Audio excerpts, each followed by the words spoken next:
शिक्षा क्षेत्रमा निजी विद्यालयलाई यो सामुदायिक विद्यालयहरूको गुणस्तर सुधार्ने जिम्मा दिने भनेको के हो? यो शिक्षा मन्त्रीलाई पनि मैले सोधेँ, उहाँलाई पनि थाहा छैन। अनि यो कार्यक्रम के हो? अध्यक्ष महोदय, नेपालको संविधान अनुसार नेपालको सरकारको तर्फबाट माननीय अर्थमन्त्री ज्यूले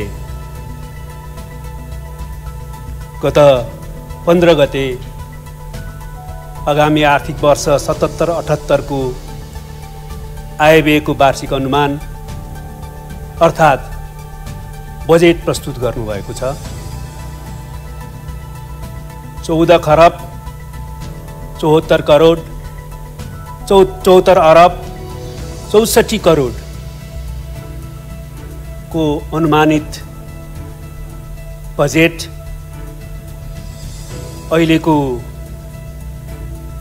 कोभिड-19 पछाडिको देशको आवश्यकता अनुरूप छ र सरकारको नीति तथा कार्यक्रम र यस अघि नै माननीय अर्थमन्त्रीज्यूद्वारा प्रस्तुत सरकारको आगामी आर्थिक वर्षको बजेटका प्राथमिकता र सिद्धान्तहरूमा नै आधारित छ। त्यसैले यो बजेटले आजको राष्ट्रको आवश्यकतालाई सम्बोधन गरेर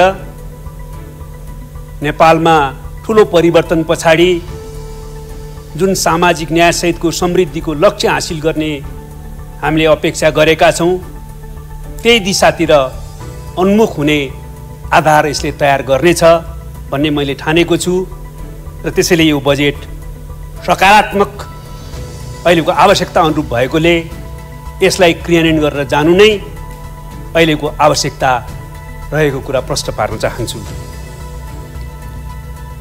यस बजेटले 4वटा सिद्धान्त र उद्देश्यहरूलाई अगाडि राखेको छ।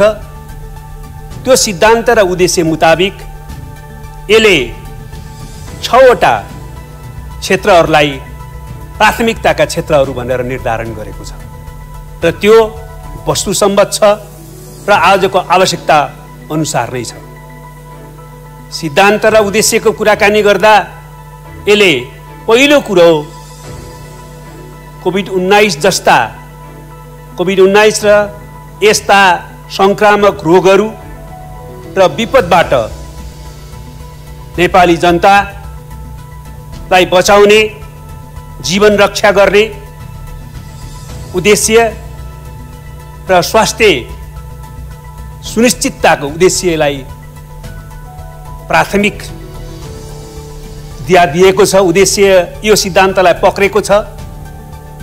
दोस्रो कुरा, मान्छे बचाउने यो रोगबाट र स्वास्थ्यको कोणबाट हुने मानवीय क्षति मात्रै होइन, यो कोभिड-19 को कारणबाट मान्छेको दैनिक जीवनमा जनजीविका नै अपहरित हुने जो स्थिति सिर्जना भएको छ, त्यस्तो स्थितिबाट मान्छेलाई कसरी बचाउने र यसको कारणबाट टुटेको अर्थतन्त्रको कडीहरूलाई जोडेर अर्थतन्त्रलाई कसरी बचाउने भने यसको दोस्रो सिद्धान्त र उद्देश्य रहेको छ। र तेस्रो, यसले स्वाभाविक रूपमा नेपाली जनताको मौलिक अधिकार, मानवाधिकार र सामाजिक सुरक्षालाई सुनिश्चितता गर्ने उद्देश्य राखेको छ। र चौथो, यसले रोजगारी केन्द्रित गर्ने, आयात प्रतिस्थापनलाई प्रोत्साहित गर्ने, राष्ट्रिय अर्थतन्त्र निर्माणको दिशातिर उन्मुख भई समाजवाद उन्मुख सामाजिक न्यायसहितको समृद्ध नेपाल निर्माण गर्ने दिशातिर अगाडि बढ्ने सिद्धान्त र उद्देश्य राखेको छ। हामी सबैले विवाद रहित ढङ्गले स्वीकार गर्नुपर्ने कुरा के हो भने आगामी वर्षको बजेटले राखेका यो सिद्धान्त र उद्देश्यहरू अत्यन्तै सही छन्, सान्दर्भिक छन् र यो सिद्धान्त र उद्देश्य मुताबिक जो बजेटले प्राथमिकताको क्षेत्र निर्धारण गरेको छ त्यो पनि वस्तुसम्मत नै छन्। प्राथमिकताको क्षेत्रहरू निर्धारण गर्दा यसले स्वाभाविक रूपमा पहिलो कोभिड-19 को रोकथाम, नियन्त्रण र उपचारको कार्यक्रम र त्यो सँगसँगै नेपालमा स्वास्थ्य क्षेत्रमा प्रगतिको, स्वास्थ्य क्षेत्रमा विकासको, स्वास्थ्य क्षेत्रमा सुधारको कार्यक्रमहरूलाई पहिलो प्राथमिकता राखेको छ। दोस्रो प्राथमिकतामा यसले अत्यन्तै विपन्न, गरिब, कोभिड-19 को कारणबाट मुखमा माड नलाग्ने स्थिति भएका खानपानबाट वञ्चित नागरिकहरूलाई बचाउने र साथसाथै अर्थतन्त्रलाई पनि पुनरुत्थान गर्ने गरी राहत प्याकेजको कार्यक्रमलाई यसले दोस्रो स्थानमा प्राथमिकता दिएको छ। र तेस्रो, यसले स्वाभाविक रूपमा देशमा अहिले जो प्रत्येक वर्ष आउने जो श्रम बजारमा आउने रोजगारी दिनुपर्ने नागरिकहरू हुन्छन्, त्यसका अतिरिक्त अहिलेको नयाँ परिस्थितिमा जुन प्रकारको केही जनसङ्ख्याको हिस्साले रोजगारीबाट वञ्चित हुनु परेको स्थिति छ देशभित्रै, र अर्कोतिर विश्वव्यापी रूपमा रहेको यसको प्रभावका कारणले गर्दाखेरि नेपालीहरू थुप्रै रोजगारीका निम्ति देशभित्र आउने स्थिति छ। त्यसकारण यसले रोजगारी, जनजीविकालाई तेस्रो प्राथमिकताको क्षेत्र निर्धारण गरेको छ। अत्यन्तै सही छ। र यसले रोजगारीका निम्ति कृषि क्रान्तिलाई त्यससँग जोडेर मुख्य प्राथमिकताको क्षेत्र रोजगारीका निम्ति ठहर गरेको छ। र त्यस सँगसँगै यसले जनजीविका र सामाजिक सुरक्षा र संरक्षणलाई पनि साथसाथै अगाडि बढाएको छ। चौथो कुरा, यसले शिक्षा, खानेपानी र पूर्वाधार विकासको प्रक्रियालाई निरन्तरता दिने अगाडि सारेको छ। र पाँचौं, यसले नयाँ योजनाहरू होइन, पहिलाका तर अन्तिम गर्न सकिने, आगामी वर्ष सक्न सकिने विकास आयोजनाहरूलाई प्राथमिकतामा राखेर त्यसलाई सम्पन्न गर्ने कार्यक्रम अगाडि सारेको छ।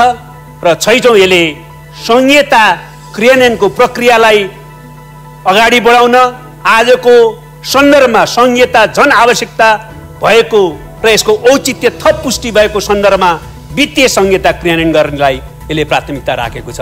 यसरी हेर्दा यसले सिद्धान्त र उद्देश्यको कोणबाट होस्, त्यो सिद्धान्त र उद्देश्य अन्तर्गत प्राथमिकताको क्षेत्र निर्धारण गर्दा होस्, यसले आजको राष्ट्रको असामान्य परिस्थितिलाई सम्बोधन गर्नका निम्ति आवश्यक कार्यक्रम बजेट मार्फत प्रस्तुत गरेको छ। यसलाई क्रियान्वयन गरेर जानुपर्ने आवश्यकता छ।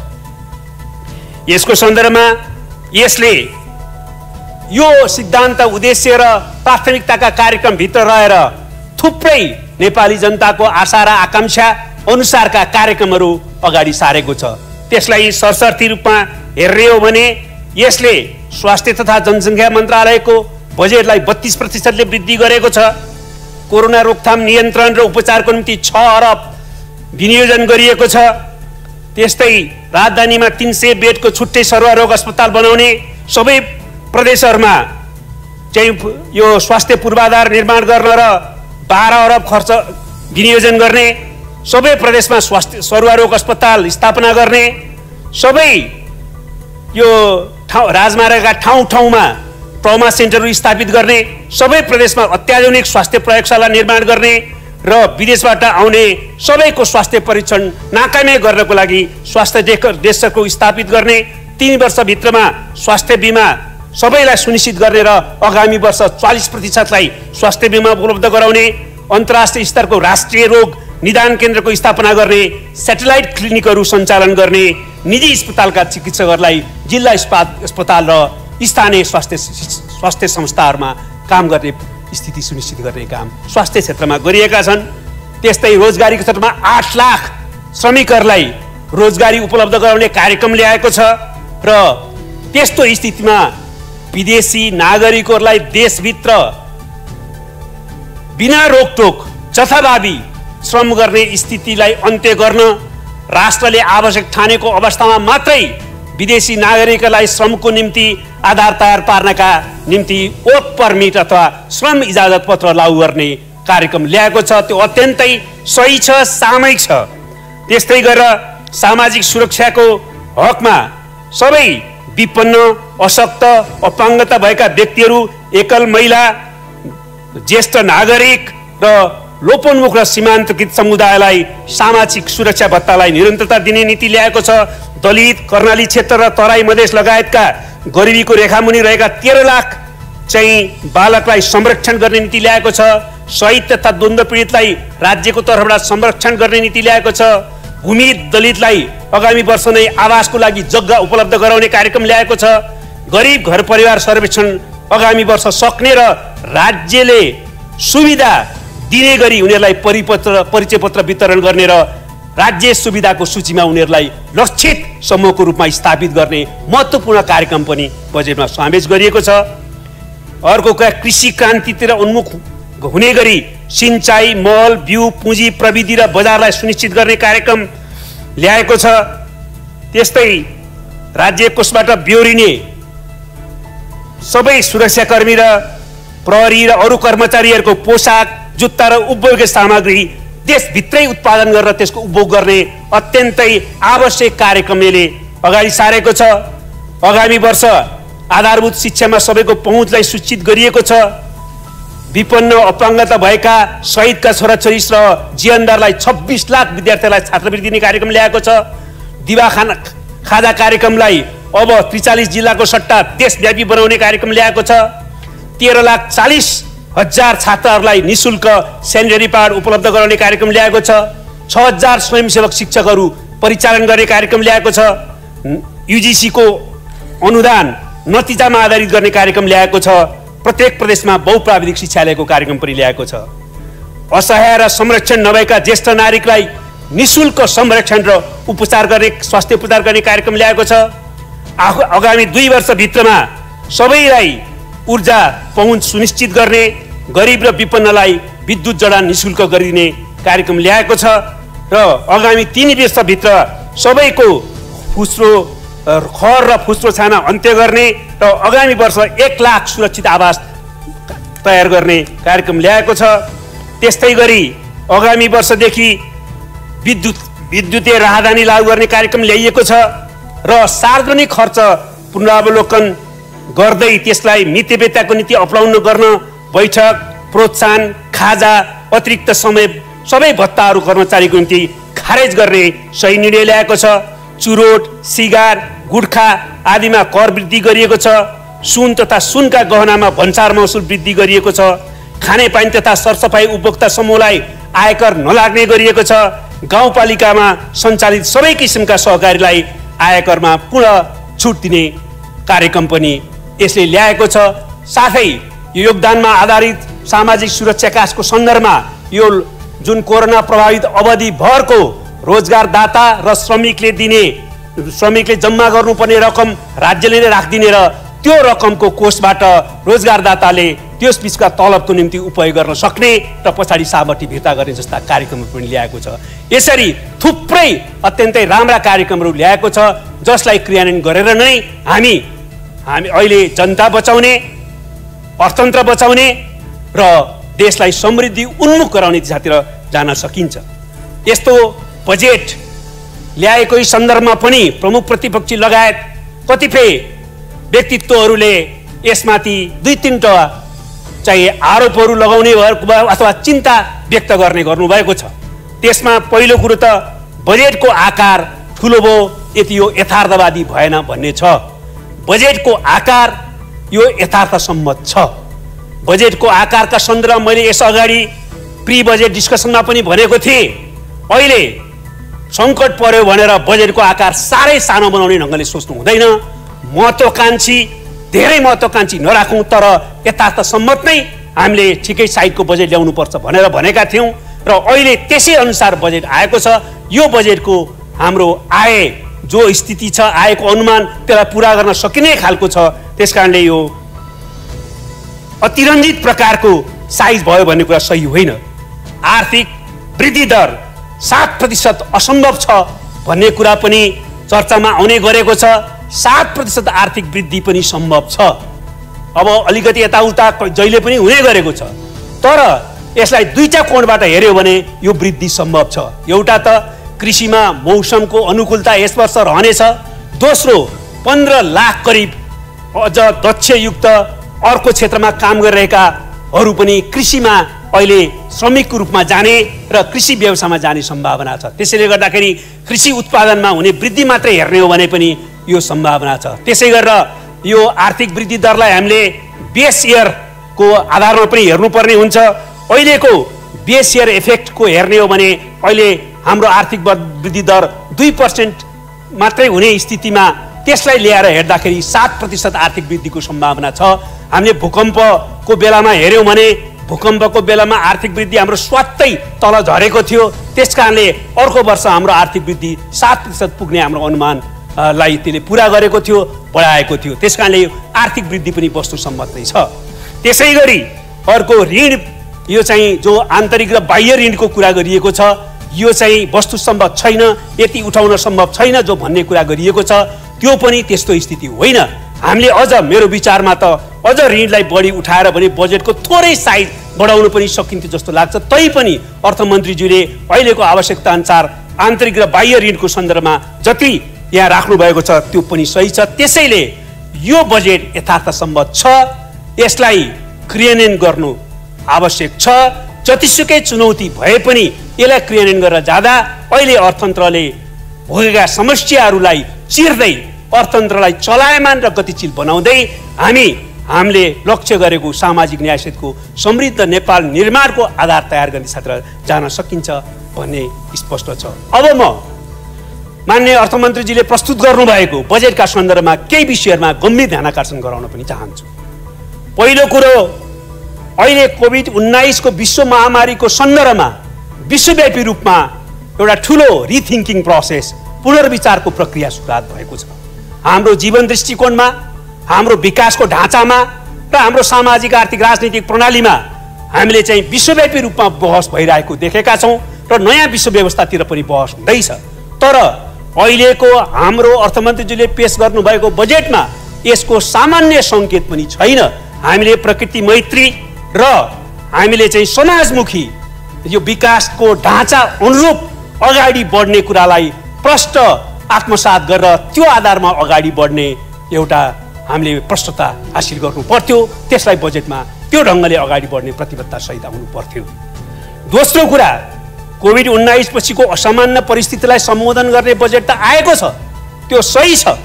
तर यो हरेक सङ्कट हाम्रो लागि अवसर पनि बन्न सक्छ।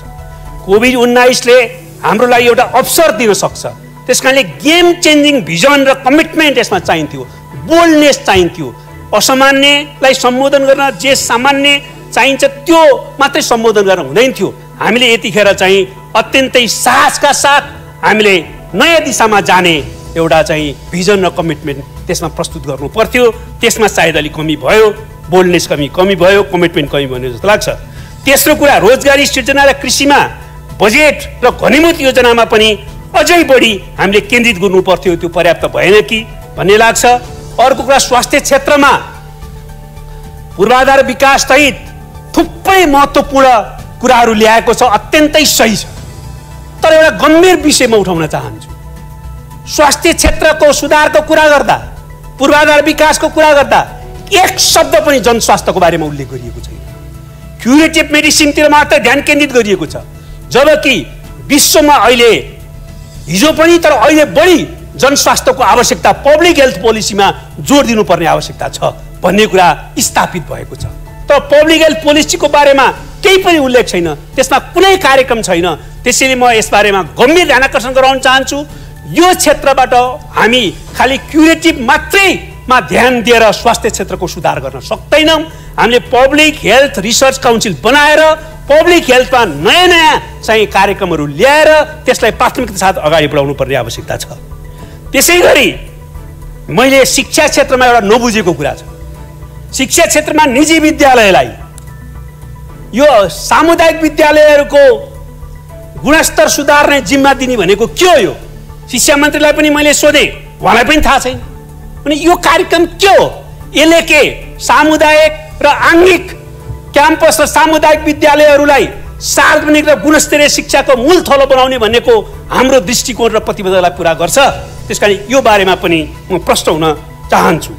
त्यसै गरी सार्वजनिक खर्च पुनरावलोकन आयोगले जो सुझावहरू दिएको छ त्यसलाई क्रमशः क्रियान्वयन गरिनेछ अध्ययन गरेर भनिएको छ। होइन, यसपालि क्रियान्वयन यो गर्ने भनेर हामीले दृढता प्रकट गरेर आउनु पर्थ्यो। यो गरियो, यति खर्च सार्वजनिक क्षेत्रमा कटौती गर्ने निर्णय गरियो भनेर आउनु पर्थ्यो, त्यो भएन। त्यसै गरेर यो स्थानीय क्षेत्र पूर्वाधार साझेदारी कार्यक्रम जसलाई सामान्य चलनचल्तीमा सांसद विकास कोष पनि भनिन्छ, अहिलेको सङ्कटको बेलामा हामीले सार्वजनिक क्षेत्रको खर्च कटौती गर्न, मितव्ययताको नीति लिन र प्राथमिकताको क्षेत्रमा लगानी गर्न यसलाई खारिज गर्नु पर्थ्यो। यो बजेटको बारेमा औचित्य अनुचित्यको बारेमा यो कार्यक्रमको बारेमा छलफल छ, त्यो छलफल गर्दै जान सकिन्थ्यो। मेरो विचारमा त्यसलाई सधैँ खारिज गर्नुपर्छ सधैँको लागि भन्ने हो, तर पनि यसपटक भने त्यसलाई खारेज गर्नै पर्थ्यो। मलाई थाहा छ अर्थमन्त्रीजी यो खारेज गर्नु पक्षमा भन्नुहुन्छ, प्रधानमन्त्रीजीसँग कुरा गर्दा उहाँले पनि त्यही भन्नु, के कारणले यो खारेज भएन? यो साहस भएन, साहसको अभाव हो, यो खारेज गर्नै पर्ने कार्यक्रम थियो। त्यसै गरी अहिले कर्मचारीहरूले